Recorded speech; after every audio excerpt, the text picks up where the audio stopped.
Hello everyone.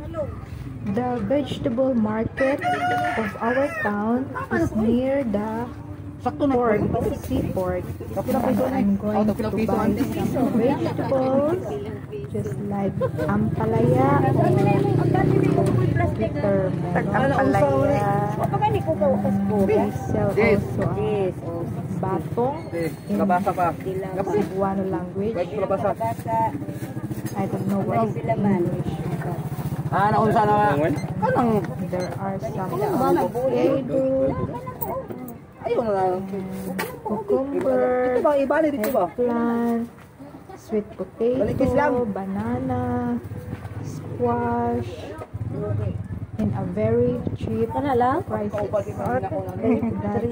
That's the vendor.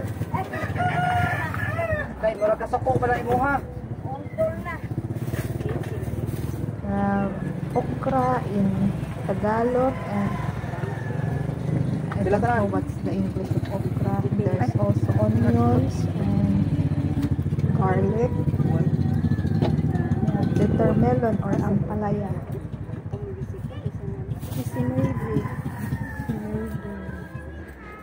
The sales lady wrapped in the plastic bag the vegetables that I buy. I bought also kamatis. In Philippine language it is called kamatis or tomato. I bought sweet potato leaves,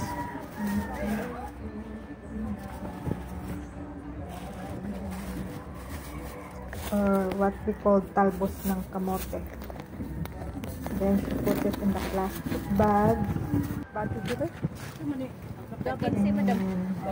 I bought also some alugbate. That green leaves is called alugbate. Sa lang te ay nag-ipastik na. It costs 15 pesos. That's the sales lady. She looks healthy. Maybe because eating a lot of vegetables every day. Yeah, there's a lot of vegetables, and in the market they sell it every Saturday and Sunday.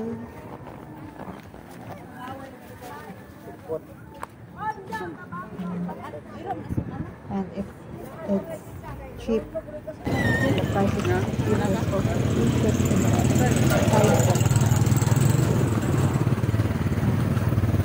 Many people will come here during Saturday and Sunday because the vendor, a lot of vendors are